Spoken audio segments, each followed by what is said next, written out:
Hello, everybody. We've got a treat this afternoon. We're talking to Gabe Lulo. Hello, Gabe.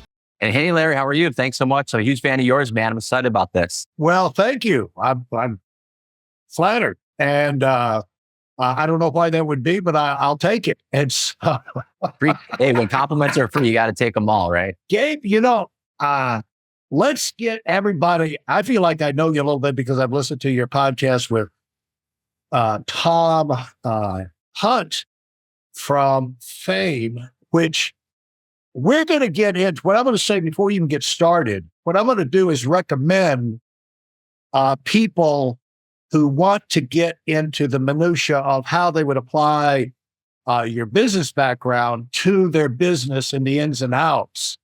I think they would do well to go listen to that, to pick up some things that we won't cover here. But and I'll tell you why I recommend that the deeper we get into this. But I thought you covered a lot of good stuff, you and Tom, from a business standpoint. And what I'm going to try and get into is from the personal side, because what I'd like to do on my podcast is what I've done in my life, and that is help people that are like the 20 percenters, that have some spark. And so I'm real curious, as you came up, what would you, as you look back at your formative years, you've been you've gone to CEO, you've managed hundreds, thousands of people, you've had all the success that we will get into, but, it's got to start somewhere. Where do you think it started for you? Yeah, it's funny that you say that. So I have a podcast also called Do Hard Things. And the reason why I came up with that is it's our family motto, right? So I grew up being told that, hey, we're winners, we're not quitters, right? We push through, we don't give up. And the big reason why is, I grew up in Buffalo, New York. For the people in the US, it's like the tundra of the United States, right? It's a cold place. I think there's 3 seasons, right? July, August, and winter. And so, it's hard just to grow up there, but it's a blue collar town. And so when I grew up, my family, my cousins, my close friends, the people that I looked up to when I was a kid, they had to literally lift heavy things to make money. They had to, get dirty to make money. They had to literally, get hurt on the job sometimes, right? Because what they were doing was dangerous or physical manual labor. And that's how I looked at making money when I was growing up. And I was 11 years old and I was in school and we had to raise money for a fundraiser to save our local aquarium. And it was interesting because they told all the kids, okay, kids, you're going to sell t-shirts to raise money, right? And everyone was selling t-shirts for $10 a shirt. Well, I had this bright idea. Well, I was going to sell t-shirts for $20 a shirt. And what happened was I convinced my uncle to buy 10 of the same t-shirt. And these were very bad quality shirts, Larry. So I convinced him to spend $200 on t-shirts that he absolutely was never going to wear. And I realized, oh my God, I made the most amount of money for that fundraiser, by the way, in my class. And I said, all I had to do was talk and I made money. This is incredible. It blew my mind.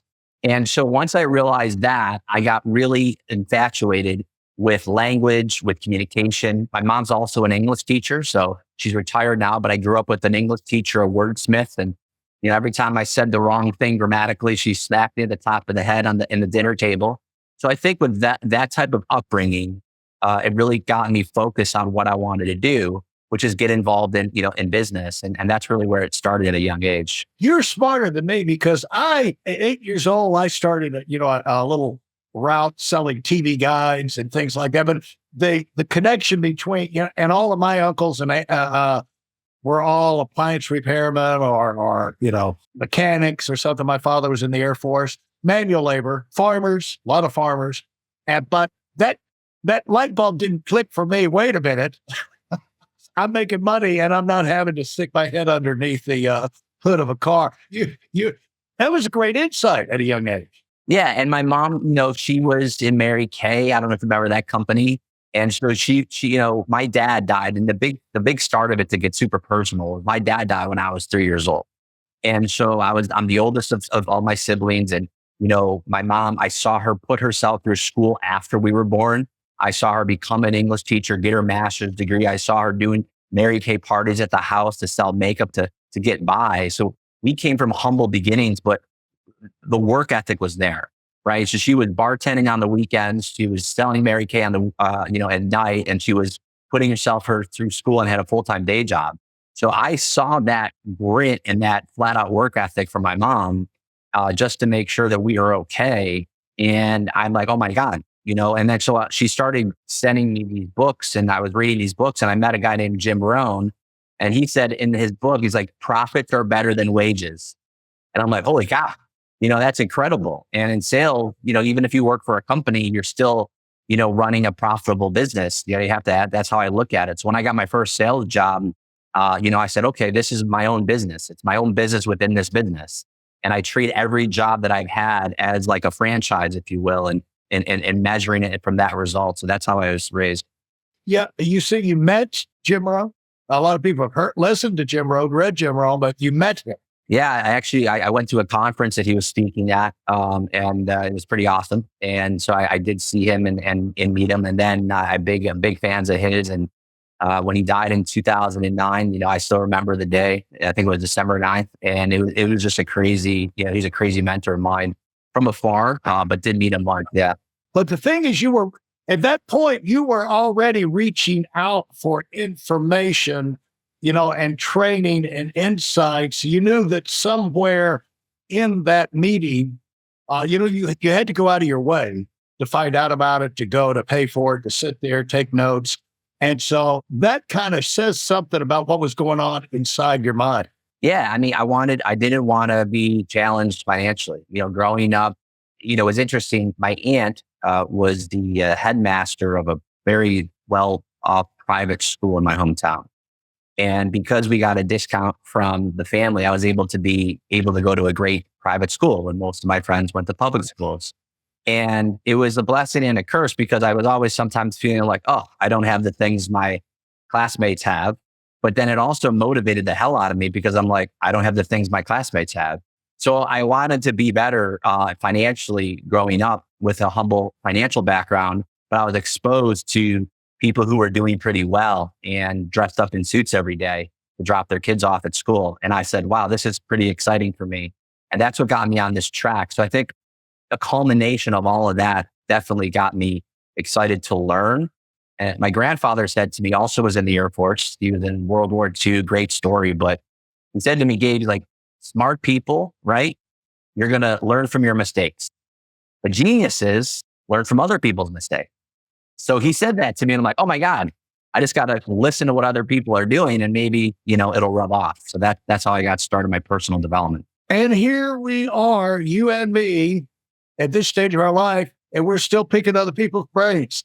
I mean, you're constantly learning. Like, I mean, it's funny. Like, I love podcasting. I never thought I would ever do this, frankly. And I love it from watching yours and listening to so many great people. And I'm like, what it is for me when it comes to podcasting on the other side of this stage is I learn so much, right? And I get to learn from people that are wildly successful. And I learned so much to this day about what I can do differently to have success. Well, I'll tell you that I'm going to insert this as an observation from listening to you the first time with Tom. And that is, you've done a good job of, and maybe it's doing the podcast and staying in front of a wide variety of people and things like that, but you've done a great job of maintaining your humanity and relatability. You know what I'm saying? You talk straight at people. It's like, we're all around the breakfast table, batting ideas around and everything, where when you do that, magic can happen. And so it's not like, bow down, sit at my feet while I give you the, Moses has come down from the mountain, but you've been able to maintain that relatability. And I just want to point that out to you, because I can see that you'd be a fun guy to work with, and being very encouraging. And I can see that you can build that kind of organization, which is as important as doing the work, isn't it? Yeah, it is. I mean, culture for us, I call it our ecosystem. We're all working remotely. So we have this camera on philosophy And I know not all companies are like that, but we're in sales. We're a sales firm. So if you think about it, people like other people typically in sales. So we buy a HD camera for all of our employees when they start. And we have a camera on philosophy. And, my chief operating officer used to be a seller for me. And I went to her wedding. Literally, I got an invite to her wedding before I ever actually met her face to face. Think about that. It was all built through video remote work. And so I think culture is really, really important. I think having fun and doing the job is just as important. And so, yeah, I think, culture is really, really, really important, especially in a motivated, driven, sales performance based job. It has to be that way or it falls apart. And so you figured out how to get your people involved in not just posting on social media about themselves and their birthday party and their great salmon dinner, at the restaurant, but the what's going on at work. And so talk about how you did that with you buy what kind of camera and you have everybody's on all the time. And you said the thing that perked my ears up. It's like, the things that you would say to the kid, if you're getting around your family and you're talking about stuff, and when it comes to your job and things you've learned or whatever, go on social media with that and build. The other thing you said is build content around that, which I didn't really follow, but I think we all can learn from that are running the business. We're trying to make a bigger splash in the water. Here's the deal. And my marketing professor taught me this a long time ago. He's like, it's not what you know, it's who you know, right? And everyone's like, yeah, that's it. That's true. And then he's like, no, it's bullshit. He said, it's not what you know. It's not who you know. It's who knows you. And I'm like, what? And then he said, you know who Tiger Woods is? I'm like, yeah. Does he know you? I'm like, nope. do you know who Robert De Niro is? Yeah, I know him, but does he know you? Nope. So marketing is not about who you know. It's about who knows you, right? And so when I hire people, and I've started doing this to your point, I was talking about this with Tom 2 years ago. I made this decision. I'm like, okay, I'm going to interview and hire people, but a part of the interview process is I'm going to let them know. So listen, I'm going to have you video diary your career with us, your life with us. And it's going to be like a documentary of you working here. Now, what's going to happen is you're going to have this huge following on LinkedIn.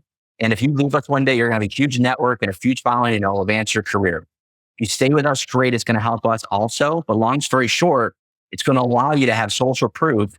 And especially if our sellers, our client success managers, our partnership managers, our operators, they do this. So we started off as a company. I looked at how many followers we have as an entire company, all of our employees. And we were less than like 50,000 followers, all of our employees. And we had like 120 people at the time. So it was very, very small. No one really used LinkedIn to do anything other than maybe do some research or post their resume. Now we have over 870,000 followers in 2 years. And it was because we just dramatically just went all in on doing video video documentary of our lives and what we're talking about. And so that's how we've been able to build it. And it's been astronomical in our success. So you've been from like 35,000 total followers in 2 years to, freight training towards 1 million, and so the thing is, what is the video diary? If I were to go to one of your employees, what would it look like? You and I both know video can be time consuming and this, that, and the other. You worry about it. You want it to be perfect. But there's a lot of tools out there that can make it go quick. How much of this do they do completely themselves in post, or how much do you support them? We support them in a big way. So I actually hired an agency to do this with me and our COO 3.5 years ago. And I was going to test this myself. And so we hired an agency to do it, our content, her and I, and we had so much success and so much fun with it that we acquired the company. We acquired the team, and added to it. So the people that were doing it originally through the agency, we hired them. And then we also have doubled down and built an in-house team. So everything that we do content-wise, just so you know, we're doing 252 right now posts a month on LinkedIn across our team. So 250, and this is not company pages. We don't even hardly post on our company page anymore. It's all organic, individual content, 252 posts. And our team does a lot of it. But what we do is we bring those content creators, those employees that we're hiring, we put them in Riverside, the software we're using right now. I actually ask them questions. So it's almost like an internal podcast, essentially. We create an internal podcast. It's not a public podcast, internal only. I'm asking them questions and we're having fun with it. They mess up, they say things, and our videographers are incredible. They put them all together into short, bursty, fun 2-minute segments. And then we write across that. So the influencer themselves has 100% control over what goes on their page, but we're giving them video and we're giving them copy to use that as inspiration. And then they post it themselves. So we're doing the admin side for sure, but they own the final say. It sounds like you're doing like Fang does for us on the podcast, which, take the stuff, package it up, not only just post it on all of the platforms for podcasting, but for make snippets and small parts to be used on social media. They go ahead and prepare that for us. So you're doing that for your employees. How do you do that for 1,000 employees? Well, yeah, I mean, we're doing it right now across 15 different influencers that are employees of ours. And so essentially what Fame does for companies is very similar, but we just do it in-house for ourselves. We don't do it for anyone else other than us. And that's what we do. You pick 15 people in your team that have that gift and have that influencer type outgoing personality. And of course, if they're that kind of personality, they're going to love you helping them become more famous. Yeah. So we took 15 people. We're doing 3 to 5 posts per week for those individuals. They're the star. And we picked those 15 across all different types of roles within the company. So every, would you say, team or division or role has a voice. And it also, of course, the audience appreciates it too, depending on who it is. So technology has a voice, recruiting has a voice, partnerships, marketing, sales, SDRs, managers. So there's different topics across what they're doing every day. And those 15 people are essentially our movie stars, if you will. And we're building content around them. And that's what's working. We'll wrap this up with you doing a quick interview of me. I'm on your team. I'm in marketing. So how would a typical one of those go? Yeah. So we jump in and we want to do a real life assessment. So I would look at the week and I'd say. So it's an assessment of the week. Yeah. And it's like almost like doing it one-on-one internally with your manager. Hey, I like to do roses, right? So what's your thorns and what's your petals? Like, what are some positive things that happened this week? What are some negative things that happened this week? What was your biggest challenges? Take me through a success story. What are some posts that you read on LinkedIn that you got your attention, that you had some opinions on? How are you feeling about AI right now, replacing your job? Like challenging questions and getting your feedback. And then those are the topics, right? So we really try to make it relevant to their role. We try to make it extraordinarily relevant to their week. And then also we'd like to get some thought leadership out of that as well. And so I disagree with some of the things they said. Like they'll say to me, like, I had a sales coach on my team. He's actually a manager on my team. And he's like, I hate permission-based openers, but I know you love them, Gabe. And so it's like, and we debate on it and we have fun with it, but it creates conversation, engagement. This is a great idea that I could use in my community. You're giving, you don't mind me taking your brain. No, that's why I'm here. Well, here's the deal. Like, that's the whole point of it, right? Like everyone is scared to talk about secrets on the internet because they feel like they have this intellectual property. But the reality is like most people aren't going to go do it. Most people are going to go talk about it. And I always tell people, I say, listen, if you want to copy everything we do and compete with me, go do it. But the reality is like, this is hard, right? What we do is hard. So if you want to do it, awesome. I'll be your biggest fan. The marketplace is big enough for both of us. What I've found is that with most people, you could stand in front of their face, 6 inches from their nose, and scream the answer to solve the like your hand is in the blender. Pull your hand out of the blender, okay? And it will stop being shredded. And they'll go, huh? And they just don't, they're not listening anyway, most of the time. Yeah, maybe you're talking to my clients and I know they listen to my calls, right? But at the end of the day, it's like, like all our clients follow us on LinkedIn, and that's what's great about it is, sometimes we even talk about, things that we're doing with them, obviously keep names out of it with NDAs and stuff, but we're very transparent about it. So I looked at it like, do you want to be highly secretive and no one knows who you are? Or do you want to be super transparent and everyone knows who you are? And what we've found is, yes, we've been growing dramatically because of this. But we've also been working with people that really respect the hell out of us before we even start with them. So they're bought in on our long-term relationship day one because they trust us more. And that's what we're getting more quality, not just more clients. We're getting more quality clients because they appreciate that. And so that's what's been exciting for us. That 200 and something posts per week, they're spread out, right? You say your customers follow you on LinkedIn. Would they be following you primarily or some of your top people, or how would they be following? Because you already said you don't post that much on the company side. Yeah, I mean, at 15 people at 4 posts a week is 240 posts. Yeah, I'm posting more than everyone else on my team. And they can your clients wind up finding who these people are. I guess they do business with this salesman or that salesperson. Or, yeah, exactly. But customer support or something. Yeah, I mean, walking into a Zoom room these days, as opposed to having to sell people what we do, we don't do that anymore. It's changed the structure of our conversation, right? We don't have to do 4 calls anymore to close a deal. We only need to do 2 calls to close a deal, because it's not about, selling the company or what we do, or, doing case studies or big reference calls. It's more about, hey, I already know you.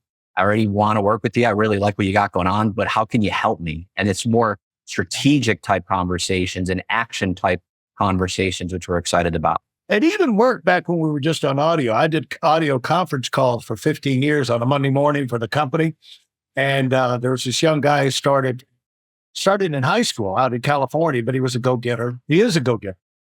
And his name was Mario Arizon. And he's a legend. But when he started plugging into my call. And on Monday morning, where we interviewed the top people in the company, we picked their brain. And so about years later, when he had got over $1 million in income, he was in town for a convention the company had. And he said, we were talking, he said, this is only the 3rd time I've ever seen you in person. And that was without Zoom. And so it's the ideas, that it's like an organizational chart where you have circles and squares and lines going. That line is the line of communication.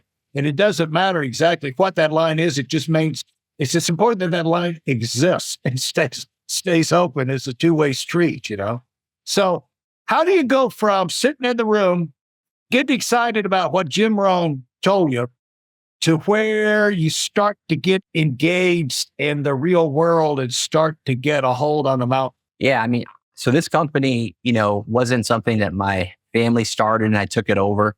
This wasn't something that I started even myself. I grew up within the company and then took over as CEO. And so I had to prove myself before I had the opportunity to be the CEO of this company. And so to your point, my goal was to be an individual contributor and produce and generate revenue. But I remember in my early 20s when I was doing that, I realized I wasn't that nice of a guy, because all I cared about was myself. And I realized this when I actually started being asked to build a team, right? Because what do we do as managers? Wow, we have this individual contributor. They're crushing it. They're awesome. They're our next manager. So I was put into management role because I was producing, but I wasn't management material, because here's why. I hired a team and they all quit after 6 months. And I'm like, I'm like, why the heck is everyone quitting? And my owner at the time said, Gabe, the reason why they're quitting is because you're not leading them. And I was getting so mad about this, right? And so I realized that it's not my job to motivate people. It's my job to find motivated people. And it's my job to put them on a track to run on and support them and coach them, as opposed to just bark orders at them. So that was in my early 20s. And I really... If you don't mind, say that again. It wasn't your job. My job is to give them a track to run on, support them, coach them, and mentor them, and not just bark orders at them and tell them what to do. And find motivated people, not make them motivated. Yeah, again. So my quote is, I always say this all the time, it's not our job to motivate people. It's our job to find motivated people. You can save decades of your life learning that lesson now, folks. And we just had on our Monday morning call 2 weeks ago, this husband and wife team, the greatest salespeople in the history of the company. And they're making, like 3 million a year. They could be making 30. But they said, we've just recently woken up to the fact that we wasted so much time trying to pull along dead meat, basically, down the highway. And, no matter if you pulled a 1 mile or 10 miles, they're still dead meat. They're never going to wake. They're never going to come alive. Yeah. Yeah. It's funny. I always think about like pushing a wet noodle. One of my mentors said to me, he's like, try to push a wet noodle, right? You can't do it.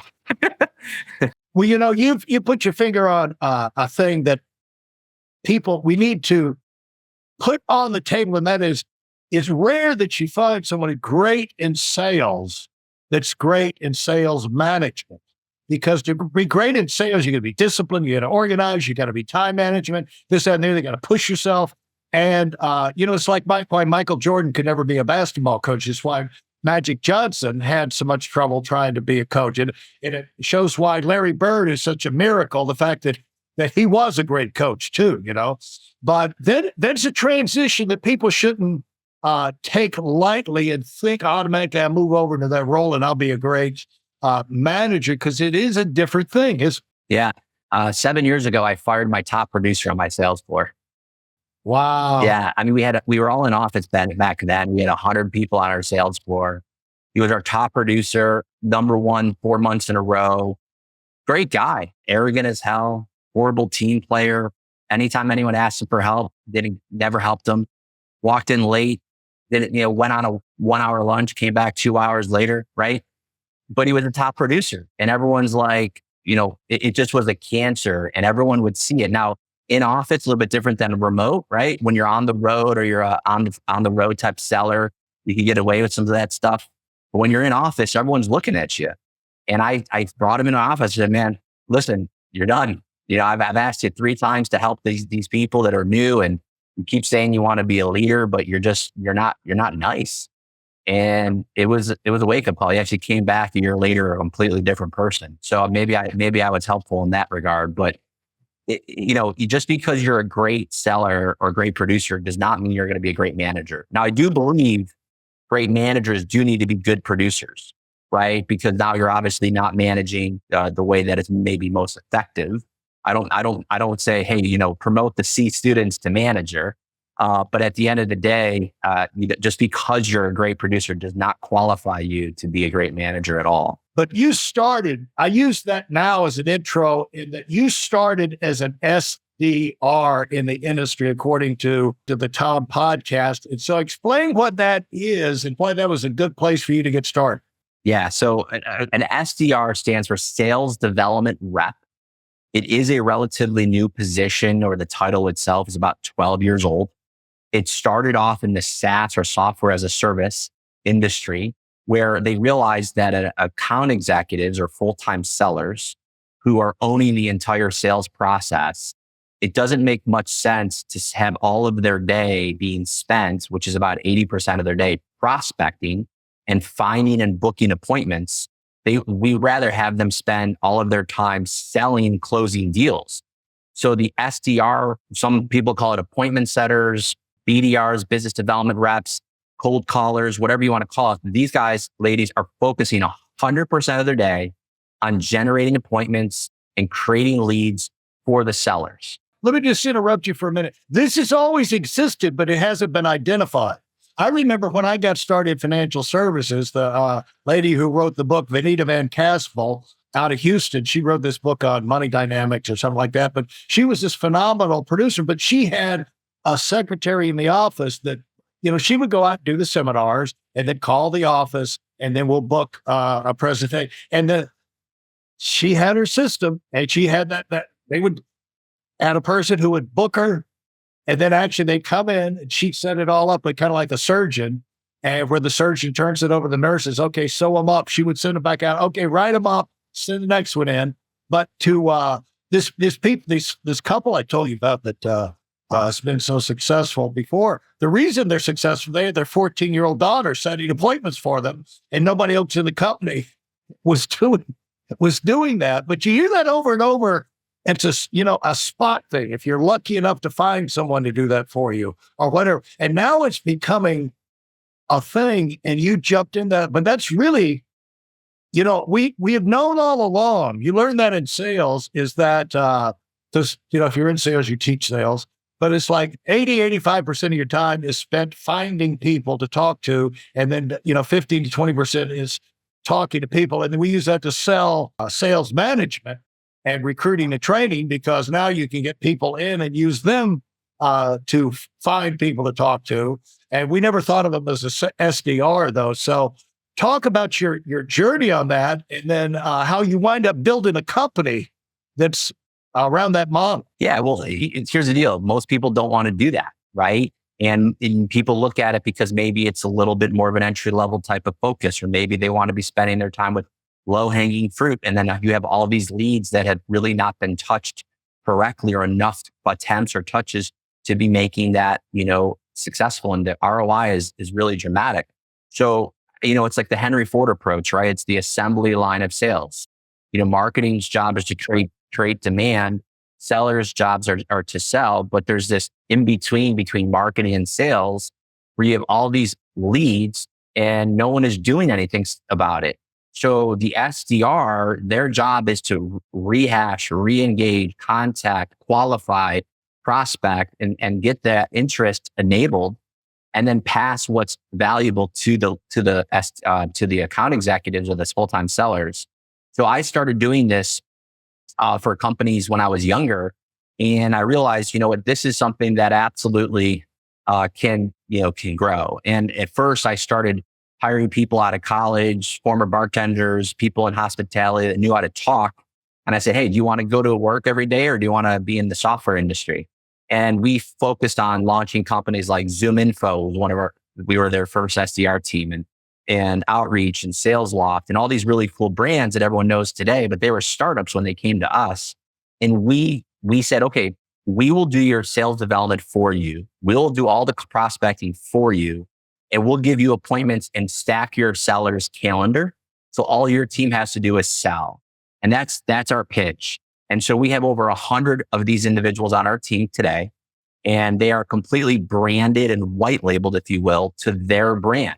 So Peloton, when someone gets a call from Peloton to set up a conversation about business to business relationships, it's coming from us. So that's things that we do, and that's how we operate. So the person getting the call would not know it's coming from you, but they think it's Peloton, but it's really you.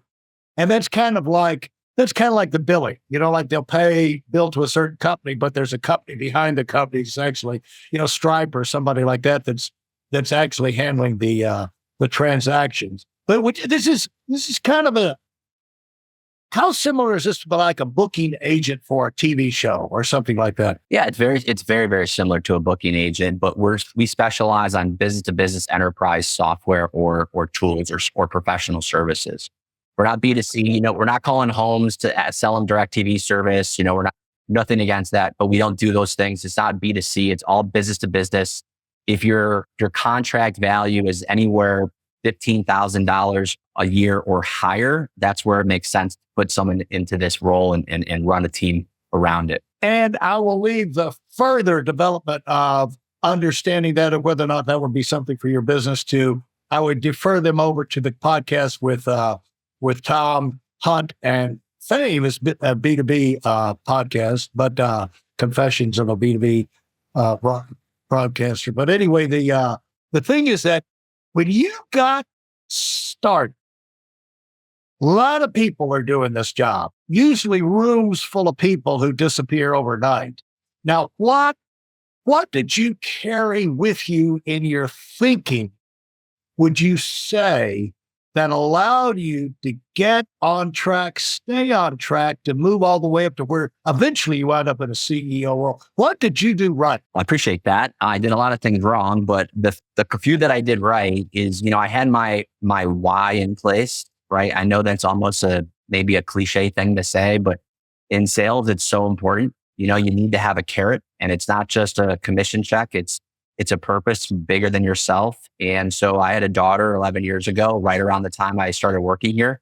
And she's been my, my carrot, if you will, keeping me in check and making sure that, when I want to quit and when I got, 100 no's for the day and I didn't get one appointment, I, made sure that she had everything she needed. So that kept my mind in check.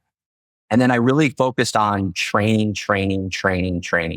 And, the things that was bad at, which I had to get good at, was understanding technology more. I consider myself tech savvy, but I'm not a software developer. So I started really learning from people who understand technology, who build technology, associated with those individuals. Because a large part of our business, the people side and the sales side, I kind of had, but the technology side, I needed to really learn to take over as a CEO. And that's what I was working on. Still am today. Well, since you brought it up, we always, you make more friends with your audience by telling them what you did wrong, because when they're listening to you, they always think that you've had the charm life and you've never had a problem. And so usually the people talking on the stage or on TV or whatever have had the biggest mountain of problems and done the most, made the most mistakes. As a result, they've learned more and they know more things to avoid, And that's my thing about being a genius. They say you're a genius. I say, yeah, you get to be a genius by making millions of mistakes. Okay. Yeah. So what you're telling me, I've made more mistakes wisdom, than you. Right? It's really wisdom. Yeah. So what did you, and some of these are self-imposed and then some of these you stumble into, but what are mistakes that you made early on that were revelatory to you to kind of also keeping you on track moving forward? Yeah, I think the big thing for me is I was very fanatical in my early stages of having something to say no matter what. And what I mean by that is it's really what we call in sales objection handling. And so I started studying that there's really only a handful of things that anyone would ever say to you on a sales call when you're trying to get them to say yes to an appointment.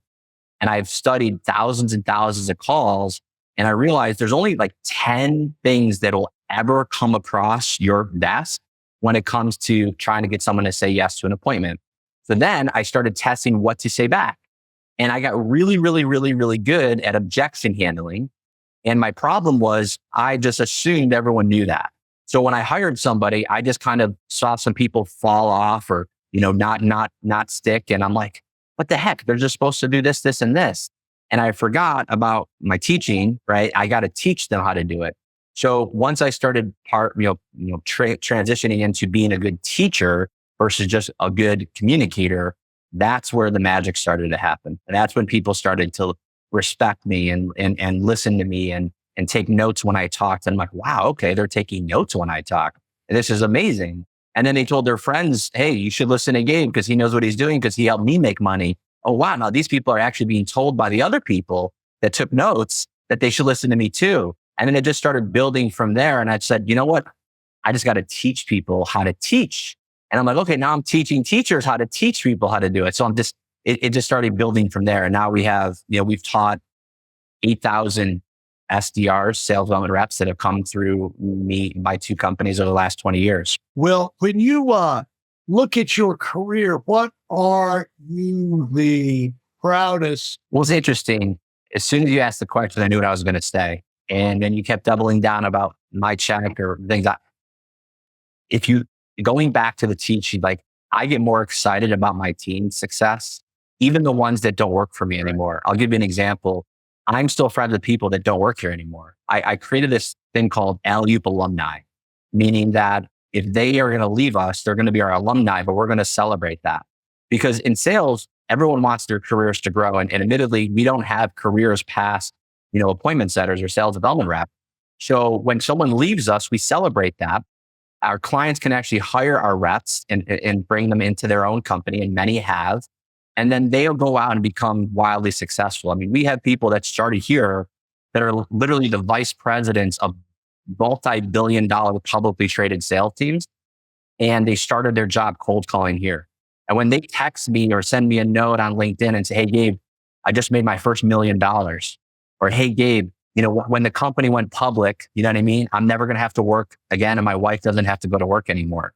And like they started off making, $40,000, $50,000 in sales 10 years ago with me. And now they're millionaires. So when I see those things happen, another great thing, my COO just got promoted last year. She was a seller for me for 5 years. And to watch her grow up in my company under my mentorship, and then she buys the house that she wanted to buy and buys the cars lot to buy instead of babies. Instead of babies, it's cool to see that these individuals also come from humble beginnings. And it's not just financial, but it's the things you do with the money, right? I think it's Jim Rohn or Zig Ziglar said, money's not the most important thing in the world, but it ranks right up there with oxygen, right? So when I see those things happen, that's what gets me pumped up and excited, But it's also fun to deliver as a CEO for the company and to see the company grow, even though you don't say, I did it, but to see the company, the pride of the accomplishment of the company. How big is your company grow? Oh my gosh. I mean, we're an 8-figure company right now. So we went well past, we're doing really well. And of course, you're going to wind up making money if you're successful, but that fades in importance in terms of the experience. It's basically the experience of living a winning lifestyle at a high level, and where you're creating value for other people in the process. You're making a positive impact. And so the world needs more people making a positive impact, and you are definitely doing that.